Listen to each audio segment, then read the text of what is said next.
ladies and gentlemen, welcome back to another interview with Fourth and Long. But the cool thing is, you might have seen, at least if you're watching on video, much appreciated, we are live in person with none other than Undefeated Fighter Jared Lean Mean Melton. Look at the shirt.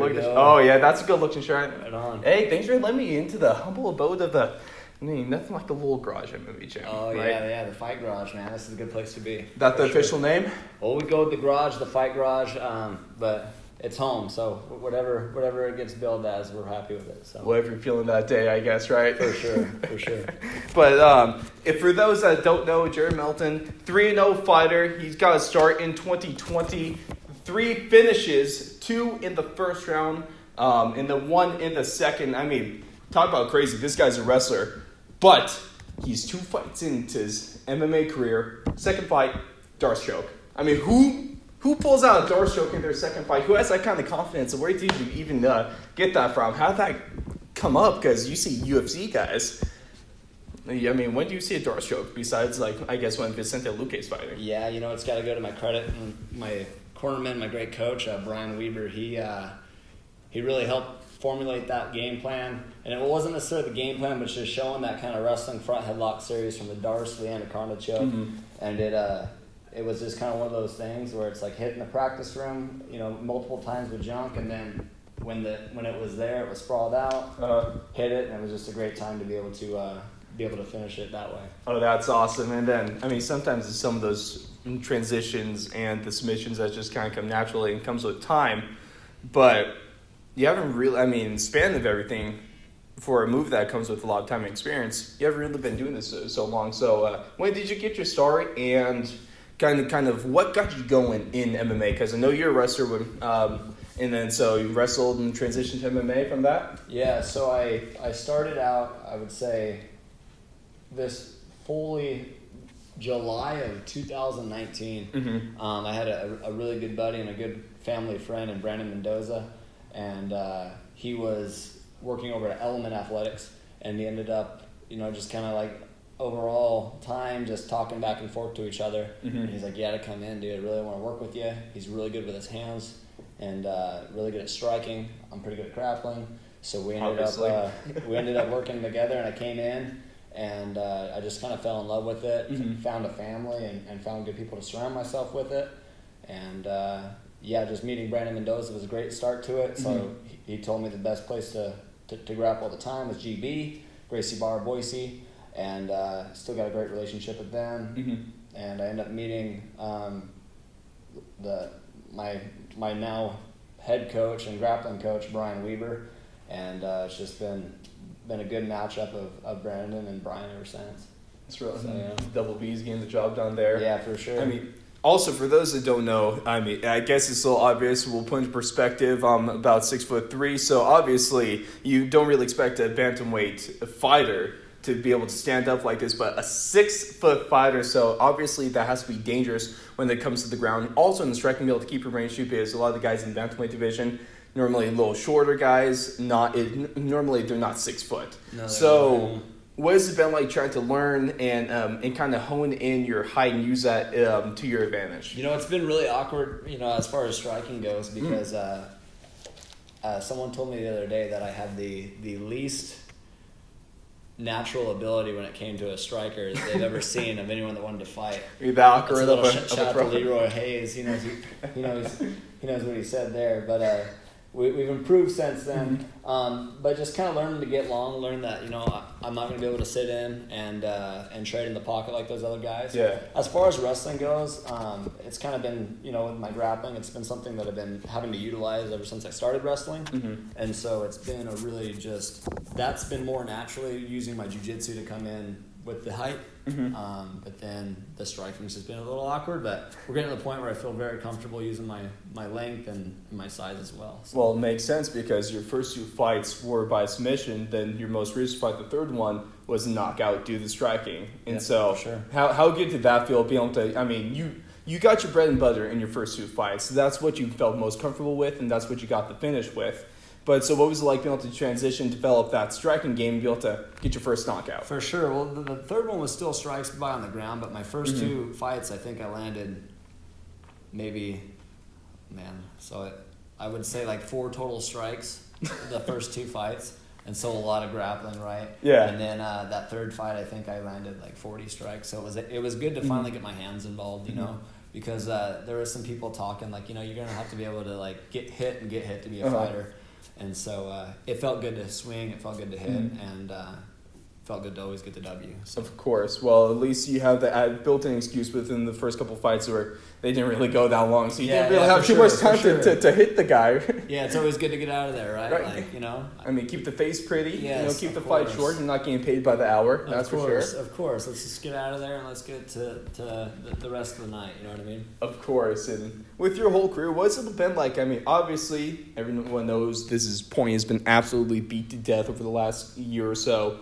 But there is a lot of, obviously smaller promotions are going around. They're not as resilient to kind of the shutdowns that have happened. So what was it like getting your start and getting your fights with a lot of these promotions, having to cancel cards, scrap cards, like move them? What has that kind of been like? Have you had good luck? I know your teammate Raymond hasn't had he's had awful luck with like his 10, 20, 30 fights already scrapped. So what's it been like for you? It has been absolutely nuts, and it's been really hard to keep focus at times. And it's been really hard to just kind of like when you sign a contract thinking that, you know, this is going to be seen all the way through.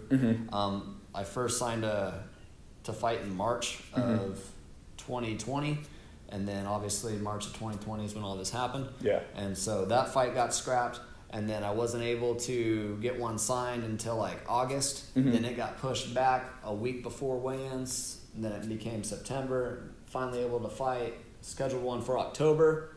That one gets scratched 2 days before because my opponent got COVID. We went all the way down there for Ray's fight because he's thinking he's still going to fight. Guy gets pulled right at weigh-ins. Yep. And then to the point where it's like, hey, sign one for December. It gets delayed. I mean, it's just been that constantly over and over again. But I think the best thing, even in the middle of that, we had a gym called Element Athletics that we worked out at. That ended up getting scrapped due to COVID, and so that's why we're here in the garage.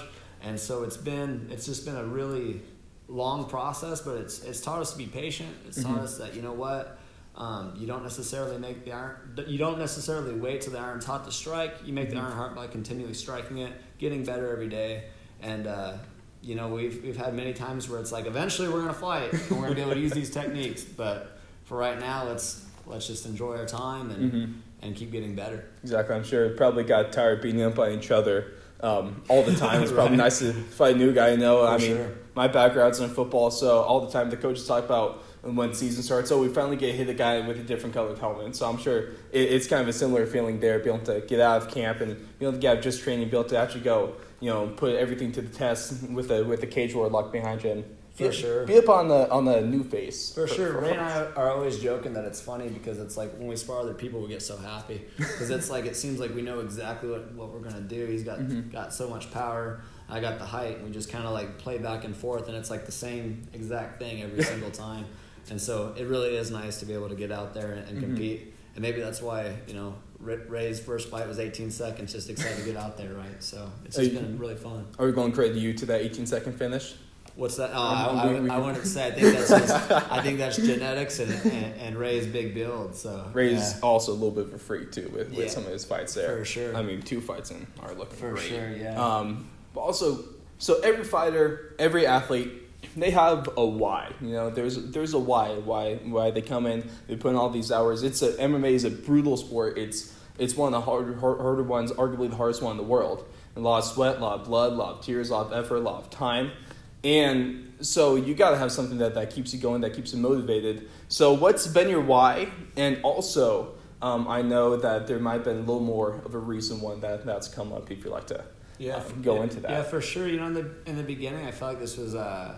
I'm a Christian. I feel like it was God's calling for my life, and I feel like it gave me a platform to be able to glorify Him. Yeah, and that's always the main purpose, right? To compete again, just the joy of competing, the joy of 1 versus 1. You know, growing up, I played all the sports. I played, basketball, football, baseball, and, I was naturally skinnier, so sometimes I wasn't as athletic, so I'd get pushed to the back. But what I loved about wrestling was it's like you can't blame anything on anybody. It's one-on-one, and you're going to get after it. And whether win or lose, it's on you, right? Yeah. So was kind of the reason to get into the sport. Now it's just, let's see what we can do with it. I love it. I love everything about it. Just recently, this fight that I got coming up, my mom passed away due to her fight of cancer 3 weeks ago. About 3 weeks. And after a long fight with pancreatic cancer. And Mom was the kind of person that was always there no matter what. Never missed any game at all. Was always there, always cheering. Anything I ever did. I mean, third grade choir concerts, anything, she was always there. Oh, you're a singer. I wanted to be for a split second. Choir teacher said I was the most enthusiastic singer. So that lasted a year. That's all. But this time it's gonna be interesting walking to that cage, and Mom never really liked me fighting.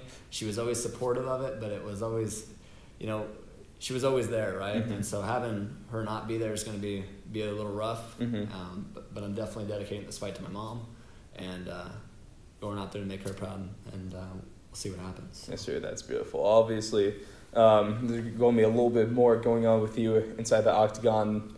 I mean, what better way to propel yourself to 4-0 than with that? For sure. So it's going to be a good time with that one.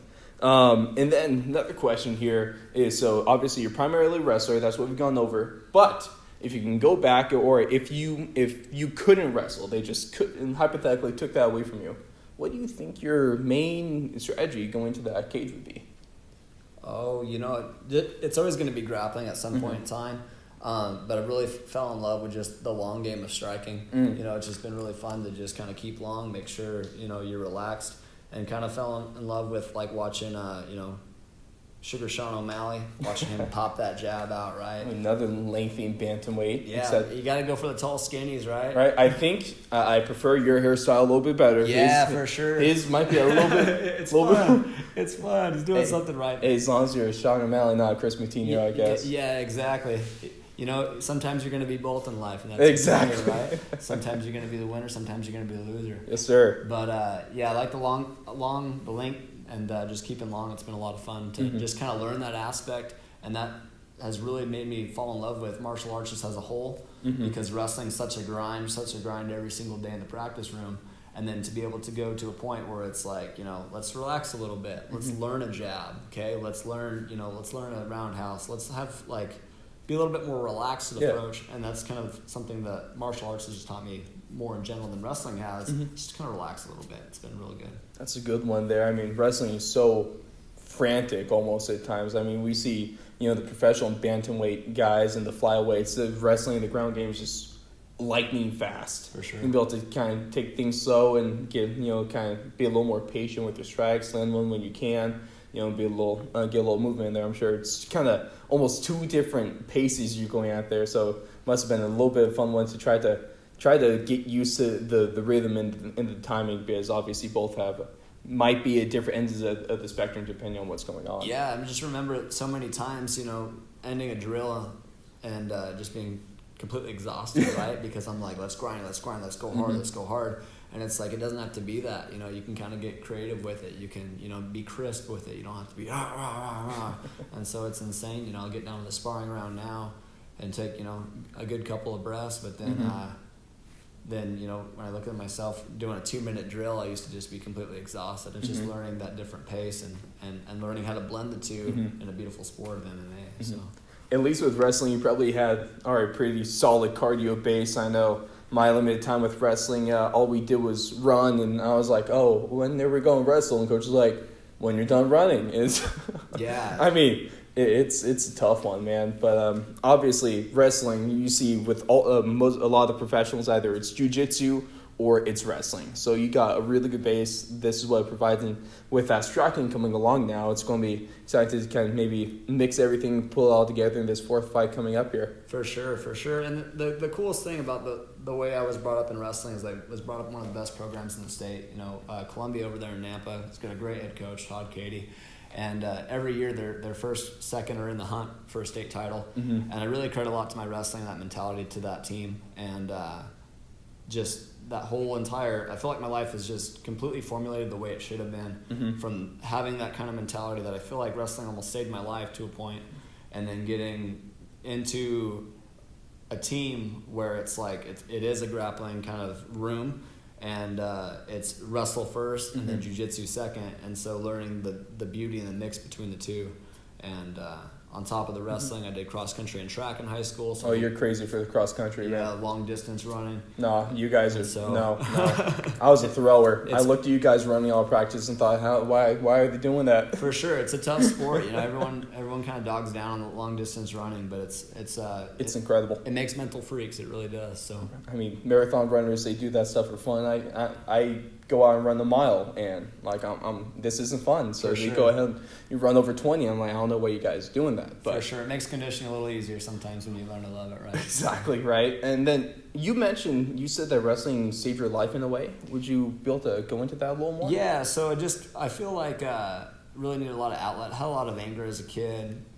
Parents had some substance abuse problems, just alcohol, you know. But there were some times where it frustrated me, right? I wanted a little bit more from them at times, and that's all been made up, that's all been love, and that's nothing to like focus on, but it really helped me kind of be like, this is my purpose, this is my why. It was a great way to get an outlet to be able to just physically exhaust myself. I was a little hyperactive kid, tall, skinny, was never good at any of the good sports, right? Was good at just, running. That doesn't get the girls, that doesn't get anyone like, and wrestling was able to just give me an identity, a way to grind, and just kind of have that attitude of like, you're going to get something out of it. And I I coach wrestling briefly, and I tell all my athletes, wrestling's one of those sports where it's going to pay off at some point in time in your life. It may not be, like in my case where I came up short in my search for a state title, and you're upset, and you're like, man, I wanted to be a state champion, and you're like, wrestling sucks, it should have paid off. But it's going to pay off later down the road in situations like your mom getting pancreatic cancer, right? Because it's like, this really sucks right now. I really got to be here for my mom. This is hard for me mentally, but I can eat. I don't have to cut weight. I have to practice really hard every day. Got to be emotionally available, and I got to be there for my team or my mom in that case. So it just really kind of helped shape me into the man I am. Any coach I've ever had, it's a real thank you to them, really, in the sport. So that's perfect. I mean, a good coaches really make an impact on your life that will last for decades. I mean, we've all had bad coaches, I'm sure. Oh, yeah. But we've also had those great ones that we still think about almost daily. For sure. And it makes the bad ones make you like the good ones that much more. Right. That's a good coach. Oh, yeah. There's some real bad coaches when it comes to junior sports. Unfortunately, there really are. But that's why it takes people like you and the good coaches, and that's why they make everything so much better. That's why if you have a good coach, thank them, because they're rare. For sure. And now, right. And one of the things we like to do with all of our interviews is what we call a fighter favorite. So we got a list of things, go on and shoot through them, and just get your answer on it. A little more quick response. What kind of first thing pops in your head? Okay. Heck yeah. So of course, we'll go this, not weight cutting. So after a fight, you can finally eat something. Favorite food? After a fight? Okay, so we're going sweet ropes. We're going usually Modelo. Brew those with fighting spirit. Hit me up, Modelo sweet ropes. What about the P3? I do the P3. Yeah, I actually do the P3s now during my weight cut. They help get me out. This is like a great promotion right here. Hey, P3, Modelo. Come on, yeah, come on now. Ropes. And then pizza, and then just every. What kind of pizza are we talking? Like meat lovers, cheese? Anything, dude. Anything. I usually have a bad... Anchovies? Nah. Yeah, I mean, sure, throw them on there. Really? Dude. We'll just eat everything, dude. Especially after a fight, man. Like, it's the nicest thing when you're that disciplined on your weight for that long, just to be able to indulge, right? You're just like, you know. But yeah, definitely sweet ribs, Modelo, some type of pizza. Love that. I mean, I love a good meat lover. For sure. Nothing hits like that, For sure. right? Next thing, favorite music. Favorite music? Probably country, Christian, rock, classic rock. I mean, just anything. A little hip-hop in there. You know, anything's good, man. What about for the walkout? For the walkout? So I always go with Tom Petty, Won't Back Down. I feel like that's kind of a song that's just kind of like enveloped me, man. I just feel like I'm that type of person with that mentality, and I've been cut from teams. I've been told I'm not good enough, I'm not fast enough, I'm not strong enough, I'm not big enough. But I think if you can do anything in life, you're always in the fight. You know what I mean? You're always in the fight. Don't back down, and you'll win in some way, shape, or form. Love that. So, it's a damn good song, by the way, too. It is. And this time, I'm actually walking out to Fleetwood Mac, Landslide. And I'll go right back to Tom Petty, but because I'm dedicating this fight to my mom, favorite song, we danced that song at my wedding. So that one will be a little emotional. So if you see me walking out to the cage and you see like a little tear, I'm not necessarily scared. I think you're always scared walking to the cage a little bit, but it's you know, thinking about my mom. So it's all good. It's that little bit of tear of violence too. Yeah, for sure. Yeah, we're ready to get after it. Next thing, favorite movie or TV show, or both? Oh man, I immediately just thought The Notebook. My wife is over there, so I was just like, I do love The Notebook. Do you actually like The Notebook? Or No, I really do like The Notebook. I think it's a beautiful story. I mean, I think there's a Noah and Allie in all of us, and that's really cheesy. And I can't believe I just said that on a fight podcast. But, it's all good, dude. Do we need to bleep that? Do we need something? No, we're totally good. Besides that, my favorite movie would have to be Without Limits. It's a movie about a long-distance runner, Steve Prefontaine, back in 1972. Just a great story about him. Great story about... one of the most freakiest athletes the world's ever seen. Exactly, and just that mentality, you know what I mean? You know, there's a line in there, he says, to give anything less than your best is sacrifice the gift, and I try to live my life that way and everything I do. Damn good quote there. I mean, you're full of just damn good stuff today. I try to be. It's just damn good stuff from a damn good fighter. Next thing, you kind of talked in track and field and stuff like that. So if you weren't doing, let's take away wrestling, let's take away MMA. You had to choose a sport. What would it be? You know what? Before I got into fighting, I was running again. I did Roby Creek, you know, do the half marathons around here. I like distance stuff, things that can challenge you. So probably being a distance athlete, triathlon, stuff like that, marathon running. All right, what about favorite sport to watch besides MMA? Besides MMA or wrestling. Yes. I got to throw those in because I know there's probably going to be the answer there. You know, college football, man. College football to me is great. Just the pageantry of it, the traditions, you know what I mean? The tap the sign, the tap the rock, that kind of stuff is just beautiful. And I love it, right? You know, you see the actual the heart, right? You know, you get paid $20 million to go catch a football. It's a little harder to catch a football. You know what I mean? You or wake up and do the conditioning it takes and the mental aspect to catch that football. But when you're trying to get to the point where you're making $20 million, you know, you see those guys really lay it on the line, and I can really respect that. The fight in them. College, I mean, same sport, but college football and NFL have two different feels. For sure. They really do. They really do. It's crazy, but I love college football. Is fantastic. You got Boise State Broncos? Yeah, for sure. Hey, go Broncos, home with Smurf turf. Yeah, there you go. Often copied, never, I don't know how that saying goes. Yeah, something like that. But I mean, the 2007 Fiesta Bowl, it's another one of those things to look back. You never had a fight, right? No. So that, I mean, what better than, I mean, a hook and ladder and a Statue of Liberty in the same game. Yeah, try some funk, right? You know, there's a fight, Tony Ferguson versus Justin Gaethje. Eddie Bravo's yelling, "Give me sand." Imanari roll. Do something. You know what I mean? Do something. Try to figure something out. Yeah. And and throw the hook and ladder, throw a statue, see what happens, right? I love that. And capping things off, favorite MMA fighter. Favorite MMA fighter. I'd probably have to go with Chris Weidman, just because of the All-American spirit, the story. Really thought it was cool.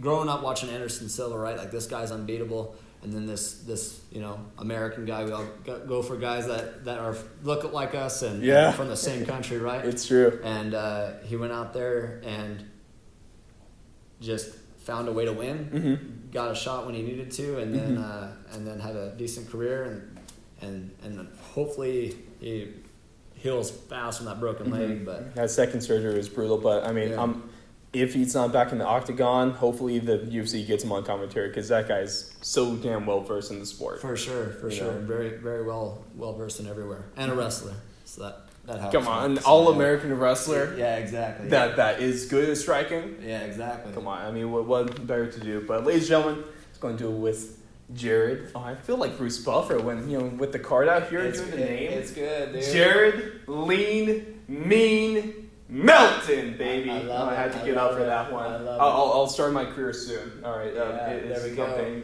Hey, also. Oh, go ahead. Yes, I was going to say next fight. Next fight coming up October 23rd. Front Street Brawls here in Boise, Idaho. Got him. Also got teammate Raymond on the card as well. Two dudes that are just going to throw some leather. Yeah. Two dudes that, I mean, to be fair, Raymond does hit a little bit harder than you. I would say. Right? I would say, Hey, yes. you're getting into it, though. I mean, one guy that will choke your lights out. One guy that will punch your lights out. So go ahead. Make sure to check all that stuff out, because it's going to be absolutely phenomenal. But let's kick things off. It's your interview. You end this. What do you want to leave everyone with? Yeah, I'll promote the fight a little bit. I got a really game opponent, a wrestler that I really respect in the area.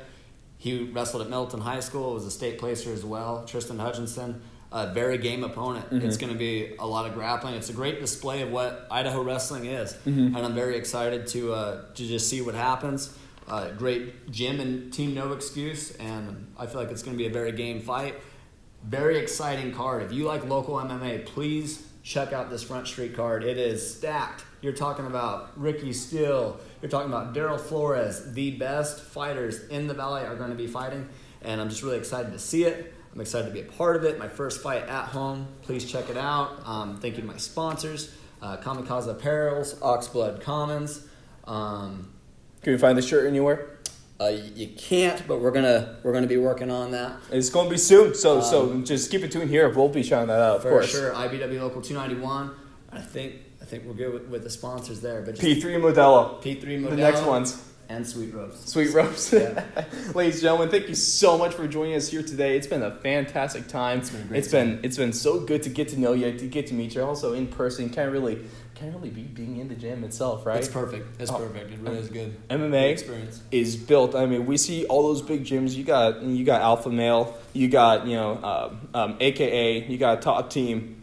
But also, a lot of these guys are in small gyms like this. So for sure, small group, good learning environment for sure. Yes, sir. Well, much appreciated. Right on. And of course, best of luck in your next fight. Like you said, ladies and gentlemen, October 23rd. It's coming up very soon, so keep it locked. Right on. Thank you, sir. Good to be here.